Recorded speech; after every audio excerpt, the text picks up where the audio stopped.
En general, yo pienso con la cabeza, pero trabajo con el corazón.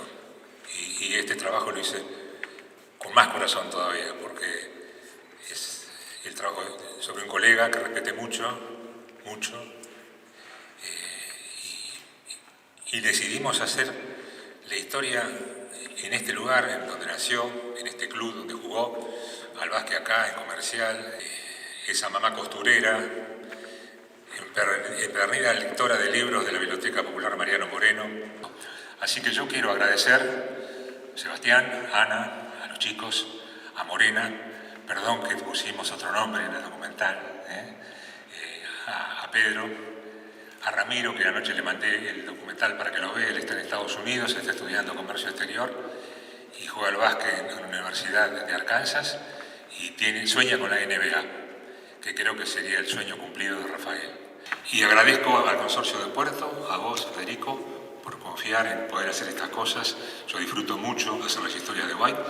Creo que en los empedrados que hay, debajo de cada adoquín, hay una historia para contar y yo soy feliz de poder contarlas.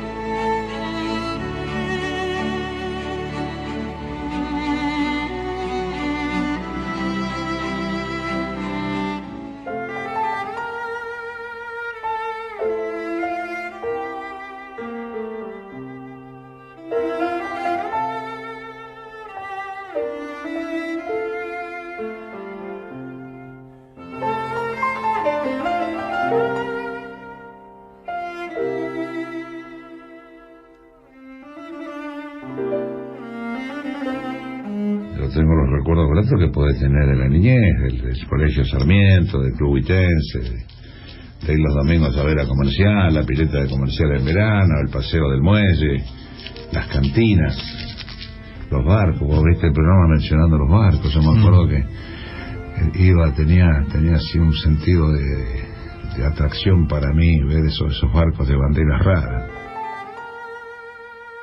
Era el sentido de pertenencia, era un asunto natural. Ahora es mucho más mutante, vas, venís, nadie, nacido, criado y desarrollado y sepultado. Andábamos todos a pie, tirábamos todos juntos. Te dabas cuenta que eras más pobre, o que la mayoría éramos pobres, Reyes, el día de Reyes. Algunos recibían un poco más, pero en general compartían. Entonces estaban mejor, pero no te lo enrostraban. Zulema y Pedro Argentino, los padres de Rafael Emilio Santiago. Él, trabajador ferroviario. Ella, elegante ama de casa, costurera y gran lectora de libros de la Biblioteca Popular Mariano Moreno, enfrente al cuartel de los bomberos voluntarios de White, donde Pedro era voluntario y salía disparado en la bicicleta cada vez que la sirena anunciaba incendios. En mi casa no había teléfono fijo cuando era chico. Había que ir a hablar al almacén o dejar el teléfono de que después te paso. Yo vivía en Lautaro 3600, a una cuadra de Huitense. En la esquina estaba Garavis con la carnicería. Después enfrente mío puso una verdulería el griego Anastópulo. Después estaban los griegos, Giobis, Bolsis. Eran inmigrantes que ponían negocio. De otro lado estaba Huitense. En la esquina estaba Nabo Rodríguez. Sí. El almacén de Martínez. Mi abuela trabajaba en la casa, hacía arreglos de medias y toda la parte de costura, y el abuelo, bueno, trabajaba en el ferrocarril. Y los dos fueron formados académicamente hasta lo que más pudieron, hasta que decidieron ellos no seguir. Porque tanto mi papá como el hermano, mi tío, tuvieron su formación académica también. Y muy presionados para terminar su carrera, ¿no? Zulema era una señora de como eran en esos tiempos todas las mujeres casadas, del hogar, tenía mucha participación en entidades de bien público, bomberos, el hospital menor, Y no sé si en la biblioteca también estaba. Ella tenía la particularidad que iba a la biblioteca de Ingeniero Guay y en un momento fue a quejarse porque ya se había leído todos los libros. Y dijo, me tienen que traer libros nuevos. Entonces la biblioteca de Guaite le traía libros a ella porque ya se había leído todos los libros de la biblioteca. Pedro Argentino Santiago, y era un personaje. Verlo con el uniforme de inspector de guardia parecía un almirante. Y verlo con el traje de gala de bombero era impecable, siempre impecable. Nos marcaba la forma de cómo teníamos que estar. Cumplía todo lo que tiene que ser un bombero voluntario. Cada vez me acuerdo más, mi hijo. A veces me miro a la mañana al espejo y digo, mirá, no sé si no me estoy pareciendo, quisiera parecerme porque la verdad que fue un caballero, ¿no? Me acuerdo el día que murió no había donde poner las banderas arriba del cajón. Vinieron los bomberos, comercial, todo el mundo a... Claro. Sí, un tipazo, sí. Yo conocí a los padres de Rafael, a la madre, que formaba parte de la comisión directiva femenina de los bomberos voluntarios junto con mi mamá, eran presidenta mi mamá y creo que era vicepresidenta Zulema. Y también a veces hacía trabajos manuales la mamá. Y al padre lo conocí en el cuartel de bomberos voluntarios, ya estaba retirado porque era mayor. Siempre caracterizaba la rigidez de la abuela porque estaba sola en la casa y el abuelo viajaba con el ferrocarril. Y el abuelo era la palabra, ahora cuando venga el abuelo va a saber, y ahí todos se quedaban. Claro, mi viejo poco estaba en casa porque era ferroviario, entonces mi vieja se hacía cargo. O sea que mi viejo era una presencia de autoridad, pero episódica, al que nosotros más bien consultábamos con cierta reverencia, no era el padre de todas las noches. Como todos, de adolescente no le creía, de joven empecé a respetarlo y cuando envejeció me di cuenta que era un sabio el tipo. La infancia y adolescencia de Rafael transcurrieron en la casa de chapa y madera que aún reluce en el barrio de techos bajos y vecinos trabajadores. Sí, gratos recuerdos de esa casa, sí. Yo pasaba vacaciones ahí porque a veces mis padres viajaban y nos dejaban uno con cada uno, ¿no? Mi hermana con una abuela y a mí con otra, y a mí casi siempre me tocaba con el abuelo Pedro, que era el papá de mi papá. Así que sí, una casa muy linda. ¿Cómo era? Muy amplia. Y es una casa antigua con las salas de estar muy altas, con los techos altos, ambientes amplios y con la particularidad que el baño estaba separado de la casa y tenías que atravesar un zaguán, como se decía antes, ¿no? Que estaba al aire libre, porque si bien estaba cubierto de madera, la madera tenía toda entrelazada, unas ventanitas al aire libre. Entonces que de noche, a la edad que iba yo, te daba pánico ir al baño. La casa tenía una entrada en medio de la casa, me parece que eran 2 ventanas a los costados de esa puerta y un pasillo, pero yo más de ahí no entré porque le entregaba lo que le llevaba para arreglar a Zulema y listo, y ahí terminaba todo. Pero sí, las casas tradicionales de Guay, de chapa y madera, bien pintada, súper cuidada por Argentino, ¿no? Él me contaba que al principio no había ni heladera. Todo el mundo hacía un pozo en el patio y mantenían las cosas frescas así. Mis recuerdos de infancia son ricos, son gratos. No es una melancolía agridulce porque éramos pobres pero éramos todos iguales. Sí, es una familia, pero mucho trabajo, mucho trabajo. Como éramos todos. Este era un club, se formó con familias humildes. Toda gente de trabajo, ferrocarril, Junta Nacional de Granos. Al caer la tarde, los pibes del barrio y Tinito, como le decían a Rafael, jugaban al básquet y al fútbol, alumbrados por el farol de la esquina de calles de tierra entre la casa familiar y el club huitense. Las 2 esquinas de acá de Mascarelo y Lautaro eran baldíos, los de este lado. Y bueno, y jugábamos un rato en un lado y otro rato en otro. Sí. Además, para la fiesta de San Pedro y San Pablo, 15 días juntando pasto. Y él era el que capitaneaba todo. Hugo López es el histórico presidente de Huitense, el club que fue segundo hogar de Rafael. salíamos de estudiar y comíamos, y donde nos encontramos en el club. Si no nos abrían el club, saltábamos el paredón y jugábamos acá. Jugábamos al tenis, al básquet, al fútbol, a lo que fuera. Y durante todo el día estábamos acá, y después a la noche los que jugábamos, nos entrenábamos y demás. Pero él siempre estábamos acá. Yo me acuerdo bien de la infancia, sí.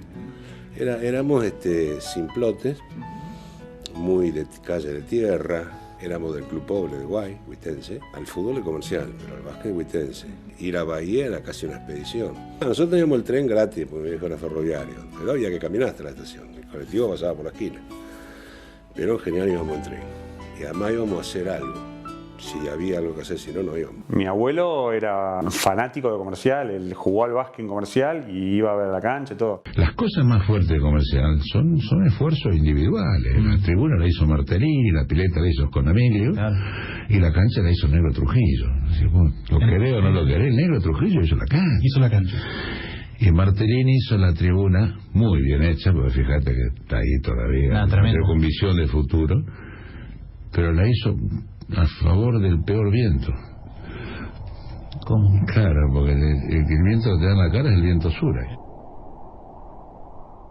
Mi papá y mi tío jugaron en Huitense. Entonces, de entrada no le gustó mucho al abuelo. Él me contaba, mi papá me contaba, no le gustó que fuéramos. Pasa que estaba a una cuadra de la casa. Y ahí tiene grandes amigos, ¿no? Y ahí se formó como jugador, después como entrenador, y fue árbitro también de básquet. Él decía que todo había sido malo en todo.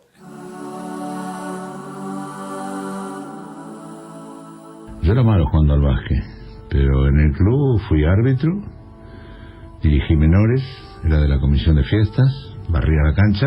No fui planillero porque nunca aprendí a manejar el reloj, no me dijeron hacerlo. Pero yo iba, por ejemplo, a ser de árbitro para que no le cobraran multa al club. Él empezó en las menores, fue ascendiendo en las menores. Creo que lo máximo que llegó a jugar fue en ese tiempo, había una quinta, muy buena quinta, jugaba en esa. Era un defensor muy rústico, había que pasarlo. Los Santiago llevan el básquet en la sangre, es parte del ADN familiar. Pedro Argentino era socio de Huitense, pero lució la camiseta de Puerto Comercial. Rafael, además de jugar en Huitense, integró equipos de la Armada cuando muy joven se alistó en la Marina de Guerra. Sebastián, papá de Ramiro y Pedro, también creció entre dobles, triples y tableros. Y cuando nació el hijo, nos encontramos en un semáforo, él tenía un Citroën, y nos encontramos en un semáforo y lo miro, ¿qué tal? ¿Cómo te va? Nació el pivot para Huitense, dijo. A los 13 años fui estudiante por él, viviendo en Guaite fui estudiante por él porque él decía que la mejor enseñanza estaba donde estaba Beto Cabrera. Con la paradoja que Beto Cabrera me dirigió una sola vez a mí, me dirigió ya en primera, un torneo en el año 90, que él tomó las riendas del torneo local y nos dirigió a todos chicos jóvenes. Y arranqué a jugar en estudiantes juntamente por él. Y el número de camiseta que usé fue por Beto, también. El mundo de Rafael en White estuvo poblado de marineros, pescadores e inmigrantes, siempre cerca del mar y el puerto, donde además trabajó. Trabajó en el puerto, hacía cuando había mano de obra, trabajaba en el puerto, sí. Y desembolsaba, cargaba bolsas, cuando venía, el cereal no venía como venía antes. Bolsero, aguatero, cuidaba el baño, todo eso trabajo que hacía, lo hice un tiempo, ¿sí? Porque donde yo trabajo, el dueño trabajó en la empresa, en Coppel, que daba trabajo, y como también es bombero y era amigo de Pedro Argentino, cuando necesitaban gente iba a ir a trabajar. La pesca fue una pasión de los Santiago. Pedro Argentino matizaba a los bomberos y el ferrocarril con cañas, canoas y pejerreyes. El llamado de la sangre. Rafael cumplió al pie de la letra el mandato familiar y anduvo entre micrófonos, canchas de básquet, corvinas y salmones. Salían con unas canoas de atrás de la usina. y se iban por el canalcito donde desahogaba la usina y se iban a pescar pejerrey con las famosas cañotas, que eran unas cañas de caña maciza. Mi viejo pescaba pejerrey en la popa de los remolcadores, que se formaba un remanso donde el agua dejaba de correr ahí pescaba. Lo que más le gustaba era la pesca. Junto a mi papá, a un vecino de acá, a Suquía, y a Pieroni, que fue otro presidente del club, tenían una canoa.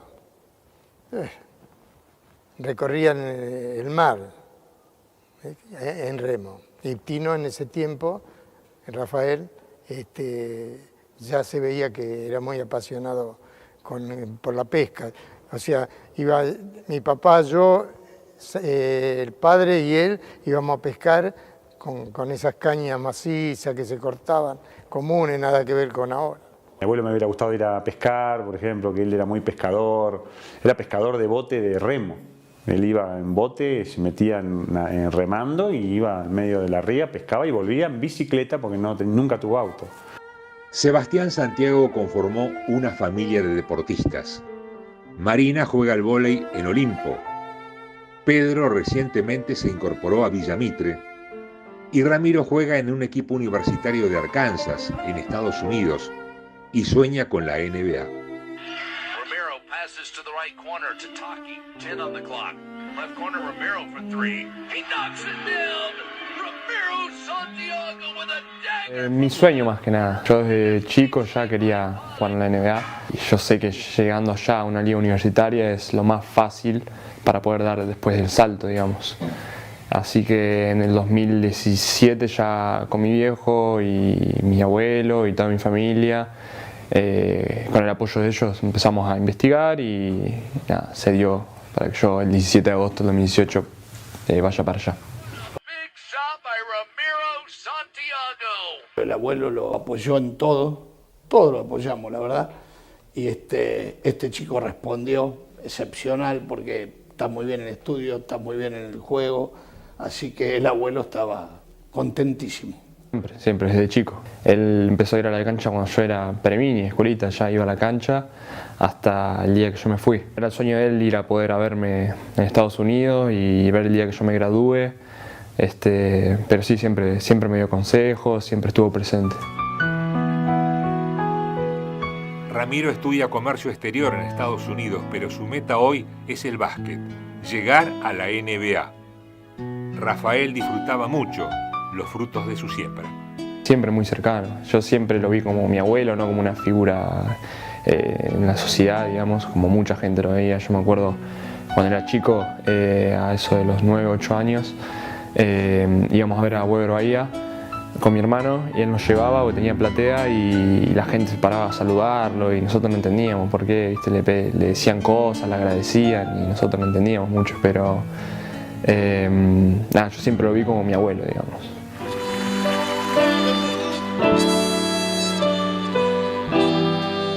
Las vueltas de la vida.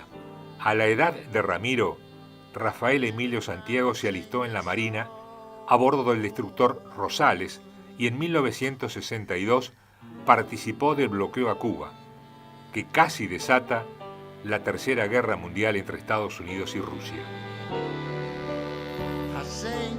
Él se embarcó ahí por trabajo, entró en la Marina por trabajo y salió. Un día me dijo, me embarqué, me voy, y estuvo haciendo, creo que hizo 2 viajes.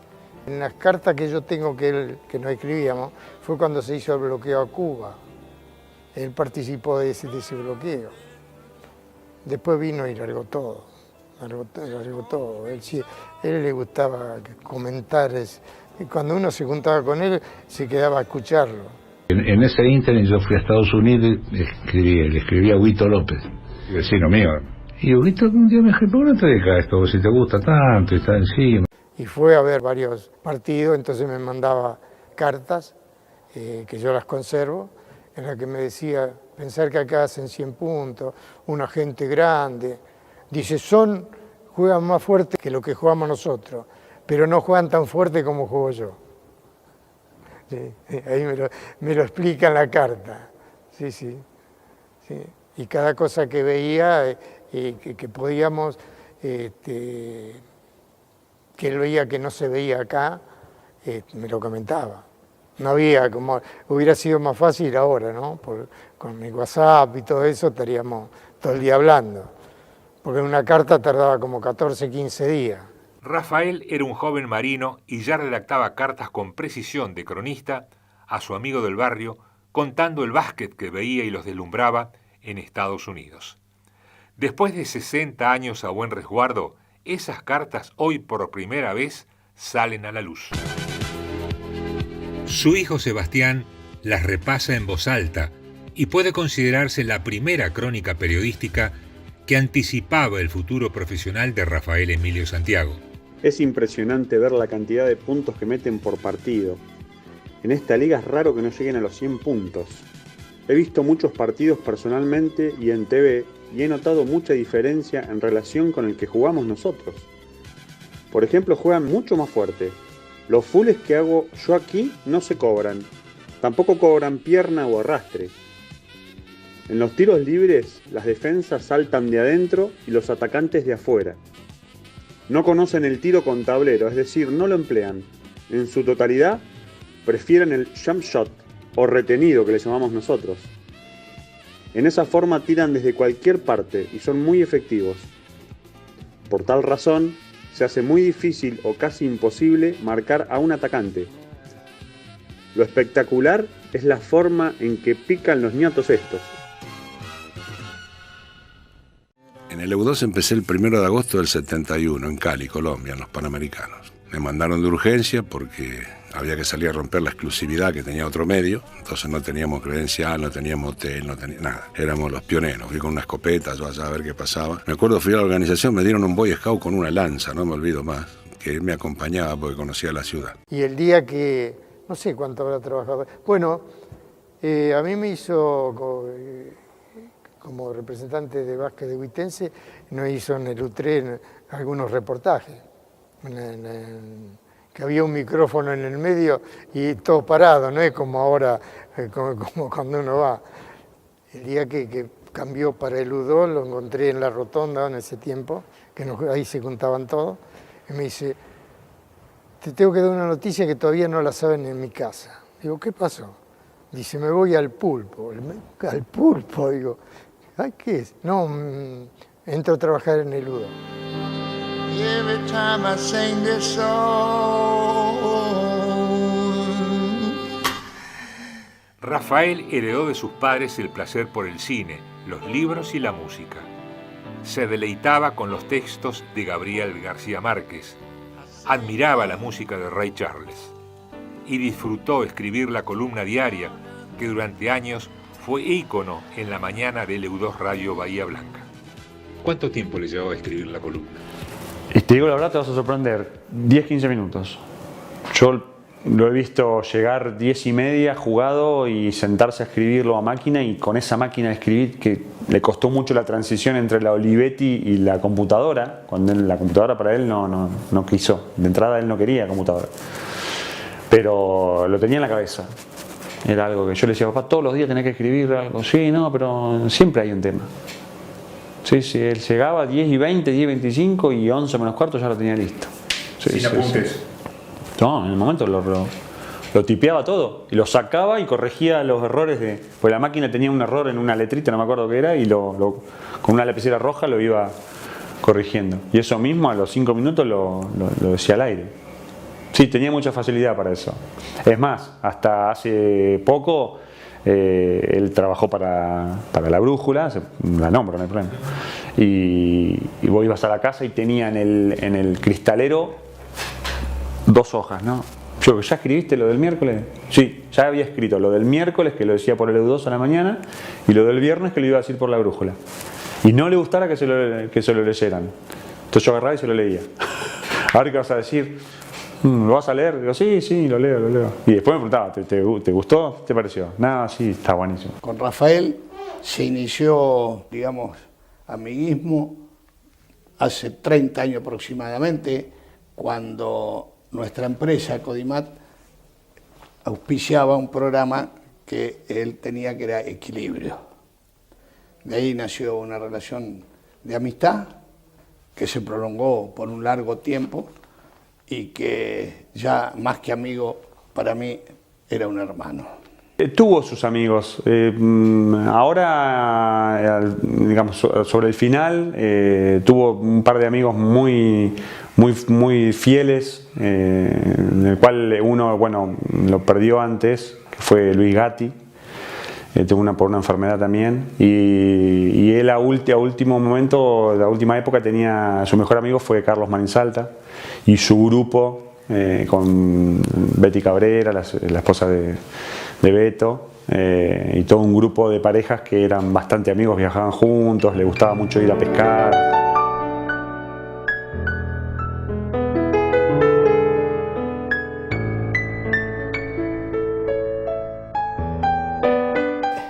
Era buen pescador y tal es así que él me llevó a ser partícipe de esas excursiones.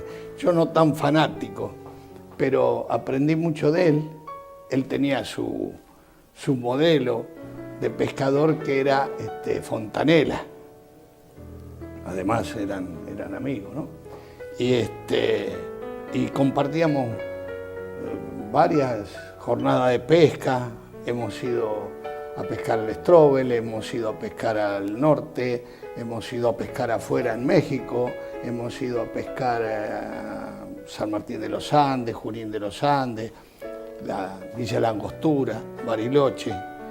Y era un placer porque cada viaje que hacíamos yo me nutría de sus conocimientos, porque él íbamos a pescar, pero podía hablar de historia, podía hablar de cine, podía hablar de música, podías hablar de deporte, básquet, fútbol, y realmente era un placer. Instantes finales, ya cae el telón sobre el zonal, el capitán Cabrera, su opinión, su análisis sobre lo que vio aquí en estos partidos y sobre lo que nos vamos para el provincial nosotros y el desarrollo. Bueno, sobre el zonal no se puede opinar porque se imagina que un solo equipo, Tres Arroyos y nosotros, se puede decir que es lo que se esperaba. Los dos equipos restantes, tanto Tandil como Mar del Plata. Para él fue su ídolo mayor. Y es más, discutíamos con él el tema de que yo para mí fue mejor, y es mejor Manu Ginóbili. Y él me decía que no, que eran otras épocas. Que si Beto hubiera jugado con triple, hubiera sido tan bueno como Manu. Porque en la época de Beto no había triple. Se la maga, intenta meterla, Cabrera. Cabrera. Largo para Cerrón, entra, tira, ¡doble! Y Beto Cabrera. Además había una relación amistosa, sin desmerecer a ningún otro, porque él siempre decía que Cabrera, que era el pensante, Lito Frey, que era la fuerza. En 2016, Rafael compartió con Atilio Fruet, el negro de Lizazo, Adrián Monachesi y Jorge Cortondo una jornada de filmaciones y nostalgias en el Club Independiente, donde Lito comenzó su carrera deportiva. Fue un emocionante reencuentro matizado con fotos en la tribuna desde donde recibieron el cariño y el aliento de la gente. Y Beto Cabrera, siempre sobrevolando entre ellos. Y Beto era el organizador de todo ello, era el tipo que los ubicaba y que además tenía una tarea muy delicada porque era el que administraba el juego. Tenía que dejarlos contentos a todos. Cuando jugábamos con la selección, le das 3 pelotas a este, dale 3 a este, 4 a aquel, 2 al otro. Ese equilibrio de manejo. Y aparte, la gente veía los grandes pases de Cabrera, pero este se los agarraba, sí, que es un mérito, porque eran pases raros, oblicuos, de pique, saliendo, y este se los agarraba. Entonces había un todo que era... Después una ventaja grande tenía Alberto, tenía 2 segundos de ventaja sobre todo. De acá. Sí, o sea, 2 o 3 segundos. Sí, era, sí. Eso no olvida a nadie. Tenía un panorama de cancha. Yo creo que él jugaba bien para el equipo, jugando hasta mal individualmente. Sí. Rara vez, ¿no? Sí. Rara vez jugaba mal. Pero un día uno está errático, sí, qué sé yo. Pero igual jugaba bien, porque ordenaba, porque pasaba muy bien, porque... a Juñal, que no jugaban nunca. todos los bases que hubo, buenos que salieron en Bahía Blanca, se murieron. ¿Qué va a hacer? Si jugaba bien siempre, no salía por 5 fules. Mentira. Era amigo del técnico. Era amigo del técnico. O era Brusa o el Chancho de Anuncio el técnico, siempre lo ponía. Reforzando lo que dijo él recién, de otro modo, hace poco escribí en la semblanza, yo decía que cuando Cabrera jugaba mal, no muchas veces, como dijo él, parecía que jugaba bien. Claro. Y cuando jugaba bien era robo. Ahora, 3 segundos de capacidad para ver la jugada antes. Es mucho, no más que. Entre anécdotas y chanzas, Fruet y Delizazo le recordaron a Rafael lo complicado que era ir a jugar a la cancha abierta de Huitense, el club de sus amores. Porque por ahí un pibe que ve esto y dice, bueno, pero estos tipos jugaban con viento, con cascarudo, con frío. Con el farol que se corría. ¿Por qué Huitense? Yo me acuerdo que es más reparar Huitense comerciales. Me acuerdo de Huitense que en Olimpo cuando yo vine a Bahía ibas a dirigir y se corría el... Era para el efecto óptico. Vos las sabían todas. Hacían una zonita así de chiquitita. Porque por ahí vos tirabas un tiro libre, suponete, de 4 metros y pico, un tiro libre, no hablemos de un tiro de 3 puntos. Y por ahí te quedabas corto 1 metro, porque el viento la paraba. La cancha de Huitense, decís vos. Yo cuando vine a Bahía, la cancha de Olimpo estaba abierta. Tenía tablero de que vos lo criticaste recién a Rafael por Huitense. Huitense, el negro Huitense, Olimpo iba a jugar en cancha de Huitense, entonces te acordás que nos daban el fútbol ese grandísimo. Entonces entrábamos y el negro decía, dame el fútbol. Entonces iba, tiraba y entraba, decía, la pelota entra. Porque teníamos el negro, siempre decía que la pelota no entraba. No será la pelota más grande que el aro, decía el negro. En ese tiempo, venir a jugar a Huitense o ir a jugar a Comercial no quería venir. Nadie. Pero era bravo ir a Villamitre, era bravo ir a Velocidad, era bravo ir a San Lorenzo. O sea, era todo bravo. Lo que pasa es que por acá, por ahí, se magnificaba más. Era más bravo. O sea, acá iba, como se dice, si había que hacer lío, se hacía lío, no se amagaba para hacer lío. Nosotros, hubo años que podíamos haber sido campeones de segunda y no salimos campeones de segunda por las suspensiones.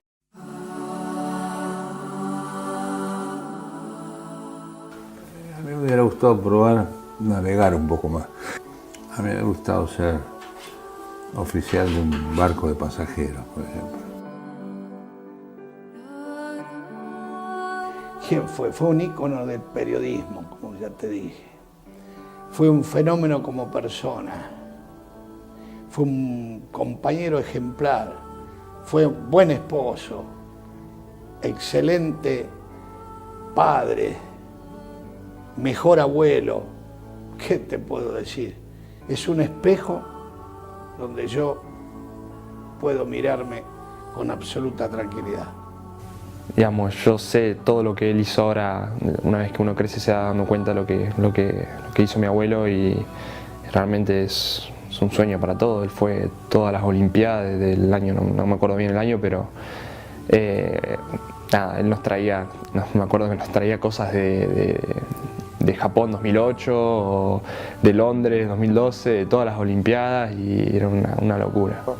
Me hablaban mis parientes, che, vi a tu amigo con Víctor Hugo Morales cuando transmitía el Mundial, y quedaban encantados, pero yo nunca me hubiera imaginado. Sí, me hubiera imaginado que acá en Bahía hubiera sido un buen periodista, pero no llegar a lo que llegó, representar lo que representó nunca.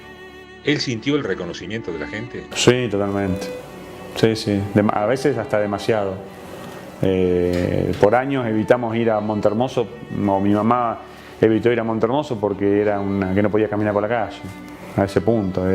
No para pedir autógrafo ni nada, para preguntarle supuestamente, che, ¿qué te pareció Argentina, negro? Che, ¿viste a Estudiante? ¿Viste a Olimpo? Yo digo que ahora estará junto al Conde, relatando, él comentando, Beto Cabrera, Lito Fruet, el negro Delizazo, el Patito, Tomás, Feliciani, y como director técnico lo pondría a Lungo Brusa armando su equipo y disfrutándolo.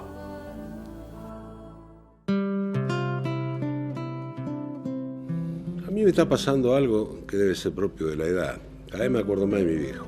Mi viejo era un caballero, un hombre íntegro de aquellos tiempos, un tipo que te daba la mano y te decía hecho y olvídate, bombero voluntario 50 años, un hombre que no tenía tonos grises, las cosas estaban bien o estaban mal.